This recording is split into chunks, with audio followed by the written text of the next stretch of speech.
Computer, open the pod bay doors.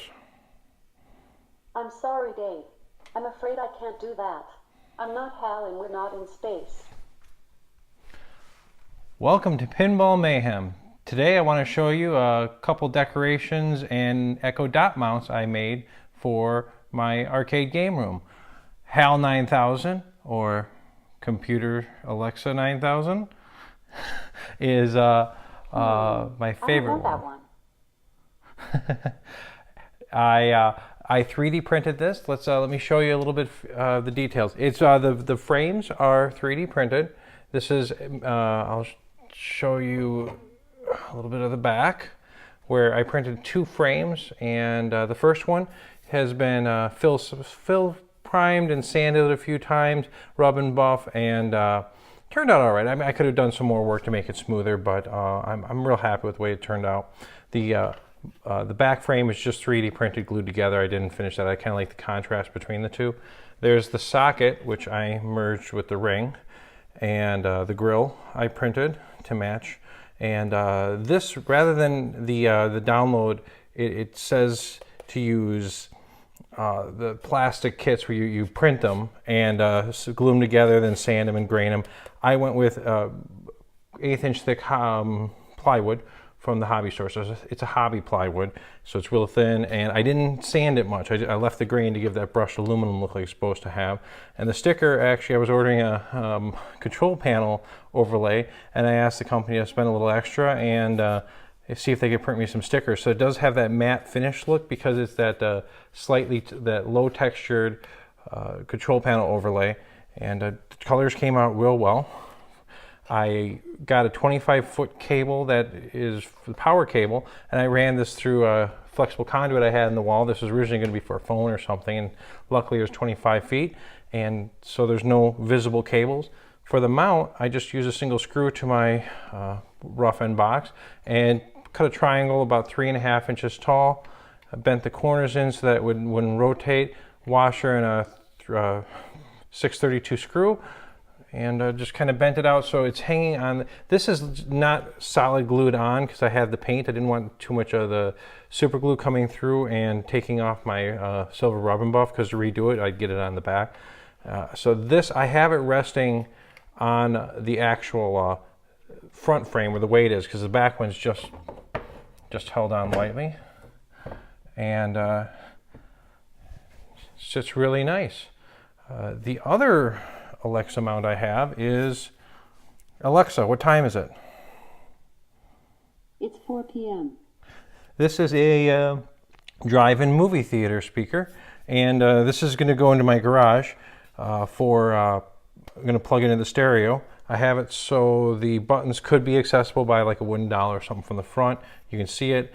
The audio is a little bit more muffled than the HAL, but that's okay, because we're going to put a cable in here. So I'm going to show you the inside guts of this, and we're going to install a cable into it so that we're going to be able to have this feed a stereo. Now, unfortunately, with the Echo Dots, when you plug in a mini plug, the speaker in there is disabled. And I'm going to have this just hanging in the garage underneath my stereo, so I'll be able to just, while I'm working, cutting, welding, whatever, hands are dirty, I'll be able to change what I'm listening to. And it's a metal case. It's going to be a downward angle, so it should keep dust out of it. Okay, just a quick note on HAL 9000. Here's some more. If you're going to have one printed, have them print more. What I did I originally made a grill out of a hard drive cover. It didn't look really good. The 3D printed one you can do is a lot better.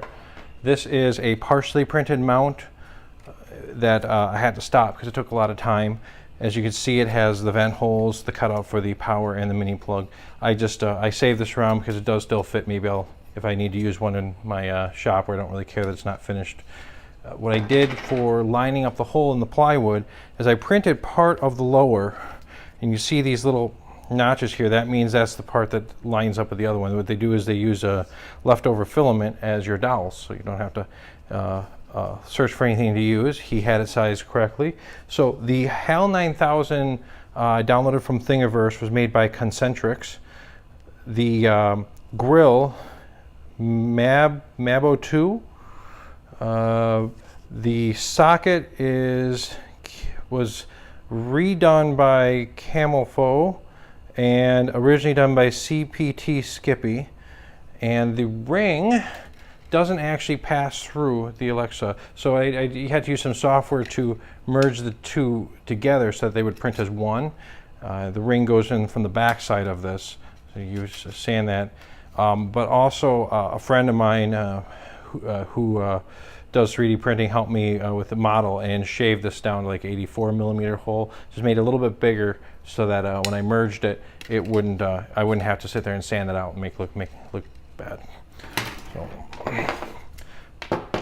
now let's take a closer look at my Prod DriveIn movie theater speaker.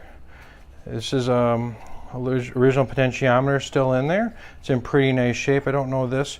Now if you notice these screws that are holding this together, they kind of have a weird knurling to them. That's actually an early security screw.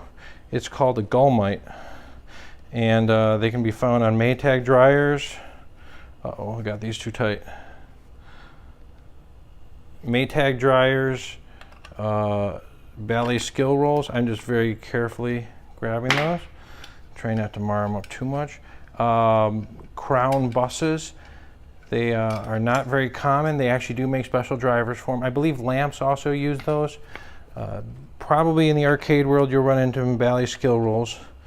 Most of the time they're shot. Ballet skill roll uses a 1032 thread, and it's impossible to find brand new screws, nice chrome ones for that. So I have those out. Separate this. Now originally, I have the original speaker here. This is the original grill that just sat in front of the speaker, and this was held in place by being pushed on by the back there. So the best way to make this work is I use just a little bit of stiff shipping foam, try to cut it so it wouldn't block the speakers, and stack that on top. Not going to have any problems there. So this is the top half of my HAL speaker. It's this original one, which would end about there, and then I got my ring on top. As you see, wouldn't pass it through.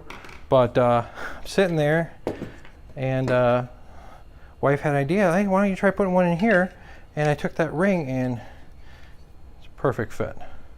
So the no-brainer. I took an extra one of these that I printed I didn't like, just cut the back off, and here we go. So what I want to do, I want to put a cable in there to have this into my,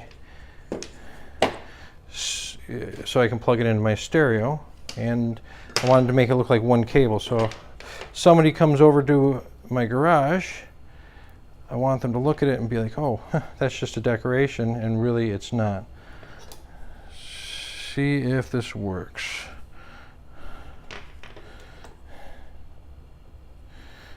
I think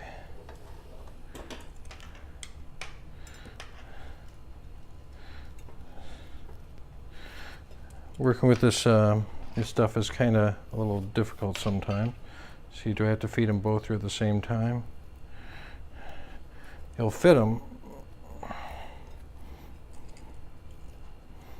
There we go. So you can't pull this. It's a same thing as a Chinese finger trap. So you just kind of have to inch it down. While I'm doing this, I just want to say, when I got my 3D printer, one of the things I always wanted to print was a HAL 9000. I always thought that'd be cool to have hanging on the wall, and started playing with the Echo Dots lately, getting back into home automation and automating light control, things like that. And I do really like the way it just plays music when you need it to. So I'm playing around with that, and I thought, you know, I was surprised I didn't find anybody that already had done it, but I just thought it would just be a real fun idea to have a HAL 9000 house my Echo Dot. And then I got a HAL on the wall. I don't have to sit there and start making everything out of aluminum and feel that I have to be original, because that's a slippery slope when you're doing trying to recreate props. Is how original do you do? It's just for fun. It's not a recreation. And so thought that was a real good way to make the HAL I wanted. There, now that looks like something that would be actually coming out of there. I'm gonna plug these in. Now, one thing I noticed is it's a really nice, did some nice fluting on the bottom, but it is just a little bit off. And these plugs, when I ordered these, I got a narrow diameter metal one, something that wouldn't bind on the housing here. So I have to get that all the way down, get that in. What I want to do, just to keep this from creeping out, because it's already starting to, is I'm going to throw a zip tie on the inside.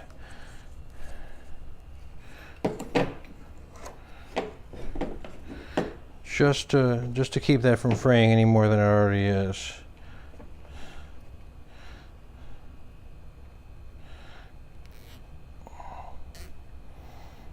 That also will help keep it from pulling out through that hole, if for some reason it does. Now I want to line it up so that it's square. I know no one else is going to notice, but if I ever, so the holes are evenly spaced, and it just sits on there, and that cable goes out. I'm going to put that on top.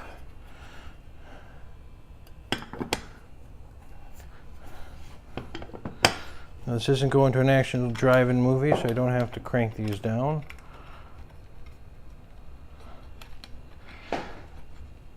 Now, with threads like that, any thread really,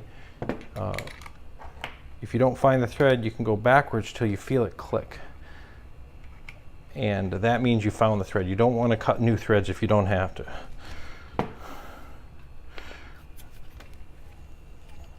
I'm not going to tighten these, because I'm just going to get them finger tight, because I want to be able to take it apart. There we go. Another thing I think I might try to do, no, I should have put it on first. All right, no heat shrink over there. I'm going to still put a zip tie on it, because that's going to be a lot cleaner.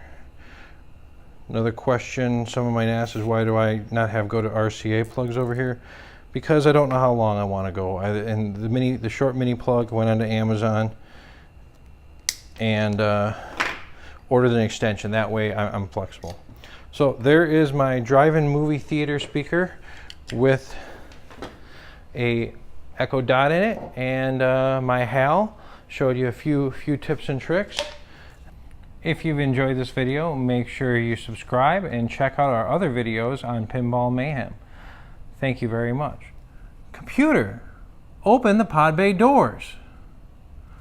I'm sorry, Dave.